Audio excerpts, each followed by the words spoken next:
এস্তোনিয়ার কাজের ভিসা বাংলাদেশ থেকে যারা এস্তোনিয়া আসতে চাচ্ছেন তাদের জন্য সুখবর। এস্তোনিয়ার কাজের ভিসা এখন প্রচুর পরিমাণে ইস্যু হচ্ছে। যারা ইউরোপ অভিবাসী আছেন, এমন অনেক লোক আছে যারা 2 বছর 3 বছর 5 বছর পর্যন্ত নষ্ট করে দিয়েছেন ইউরোপের জন্য। তো সেসব মানুষগুলোর জন্য বিশেষ করে এস্তোনিয়া আপনি পছন্দ করতে পারেন। এস্তোনিয়াতে এখন প্রচুর পরিমাণে ওয়ার্ক পারমিট হচ্ছে।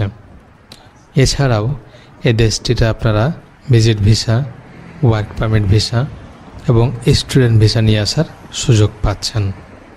তো যারা আসতে চাচ্ছেন এখনই চেষ্টা করুন, এবং এটাই কিন্তু এখন ভিসা পাওয়ার একটা মোক্ষম সময়। বিশেষ করে এস্তোনিয়াতে ওয়ার্ক পারমিট খুবই দ্রুত হচ্ছে। যারা নিজে নিজে আবেদন করতে চাচ্ছেন তাদের কিছু আমি হিন্টস দেব, প্রসেসিং বলে দিব, আপনার নিজেরাই এস্তোনিয়ার এই কাজের ভিসাগুলো করতে পারবেন।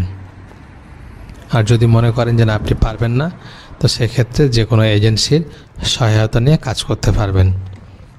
যারা এস্তোনিয়ার কাজের ভিসা কিংবা স্টুডেন্ট ভিসা নিজে নিজে প্রসেসিং করবেন তাদের জন্য কিছু টিপস দিব, যেগুলো ফলো করলে খুব সহজে আপনারা এস্তোনিয়া আসতে পারবেন। নাম্বার 1, কিভাবে আপনারা জবগুলো খুঁজে পাবেন। প্রথমে আপনাদের সহায়তা নিতে হবে Indeed.com, Glassdoor, তারপরে লিঙ্কডইন, এসব ওয়েবসাইটগুলোতে আপনারা অনেক জব খুঁজে পাবেন। এখন আপনি যে কাজের ওপর স্কিলড, যে কাজে আপনি দক্ষ আছেন, সে কাজে আপনি চেষ্টা করবেন। তাহলে ইনশাল্লাহ সেখান থেকে আপনি একটা ওয়ার্ক পারমিটের ব্যবস্থা করতে পারবেন। 2 নম্বরে হচ্ছে কি কি ডকুমেন্টস লাগতে পারে। এস্তোনিয়া কাজের ভিসা পাওয়ার জন্য কিংবা ডকুমেন্টস ফাইল প্রসেসিং করার জন্য আপনাদের কিছু ইম্পর্টেন্ট ডকুমেন্টস আছে, যেগুলো মোস্ট ইম্পর্টেন্ট সংযোজন করাই লাগবে। না হলে কিন্তু কোনো কোম্পানি রেসপন্স করবে না কিংবা আপনাকে পারমিট দেবে না। তো 1 নম্বরে হচ্ছে আপনার স্কিল সার্টিফিকেট, দক্ষতা সার্টিফিকেট। আপনি যে কাজে পারদর্শী, যেমন কেউ হোটেলে রেস্টুরেন্টে হতে পারেন, কেউ ওয়েল্ডিংয়ে, কেউ কনস্ট্রাকশনে, কেউ প্লাম্বারে, মানে হোয়াটএভার আপনি যে কাজে অভিজ্ঞ সে কাজের আপনি দক্ষতা সার্টিফিকেট প্রোভাইড করবেন। এরপরে হচ্ছে আপনার সিভি এবং কভার লেটার। ইউরোপিয়ান ফরম্যাটে সিভি এবং কভার লেটার অবশ্যই আপনাকে দিতে হবে। এরপরে হচ্ছে যে আপনার ছবি লাগবে 35x45 মিলিমিটারের।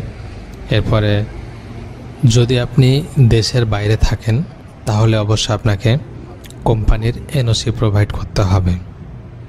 এই ডকুমেন্টসগুলো হলে আপনি নিজে নিজে এস্তোনিয়ার কাজের ভিসার জন্য আবেদন করতে পারছেন। এখন জানাবো কিভাবে আপনারা স্টুডেন্ট ভিসা প্রসেসিং করবেন। যাদের 2 বছর 3 বছর কিংবা সর্বোচ্চ 4 বছরের গ্যাপ আছে, আপনারা নিজেরাই কিন্তু এস্তোনিয়ার স্টুডেন্ট ভিসা প্রসেসিং করতে পারবেন। সে বিষয়ে একটু মাত্র জ্ঞান অর্জন করলে খুব সহজ আবেদন করা সহজ। যদি আপনি অনার্স করতে চান কিংবা বিবিএ করতে চান, তাহলে অবশ্যই আপনাকে এরকম কিছু ওয়েবসাইট আছে, এরকম কিছু ইউনিভার্সিটি আছে, যেগুলো আপনারা গুগলে সার্চ করলে পেয়ে যাবেন। এবং আপনার যে রেজাল্ট, সে রেজাল্ট অনুযায়ী তারা অ্যাকসেপ্ট করছে কিনা। অনেক ইউনিভার্সিটি আছে টিউশন ফি খুবই অল্প পরিমাণে লাগে, আবার কিছু কিছু ইউনিভার্সিটি আছে অনেক বেশি পরিমাণে লাগে। তো দেখবেন যেগুলোতে অল্প পরিমাণে টিউশন ফি নিচ্ছে IELTS ছাড়াই, সেগুলোতে আপনারা চেষ্টা করবেন খুব দ্রুত সেখান থেকে স্টুডেন্ট ভিসা প্রসেসিং করতে পারবেন। আশা করি বোঝাতে পেরেছি যে এস্তোনিয়াতে ওয়ার্ক পারমিট ইস্যু হচ্ছে এবং স্টুডেন্ট ভিসা হচ্ছে। তো আপনারা এখনই চেষ্টা করতে পারেন, এবং 2025 সালে ইনশাল্লাহ আরও বেশি সুযোগ হওয়ার সম্ভাবনা রয়েছে। তো সে বিষয়গুলো নিয়ে নেক্সট একটা ভিডিওতে আলোচনা করব। ভালো থাকবেন, এবং যদি ভালো লাগে শেয়ার করবেন, সাথে থাকবেন চ্যানেলটিকে সাবস্ক্রাইব করে। আসসালামু আলাইকুম।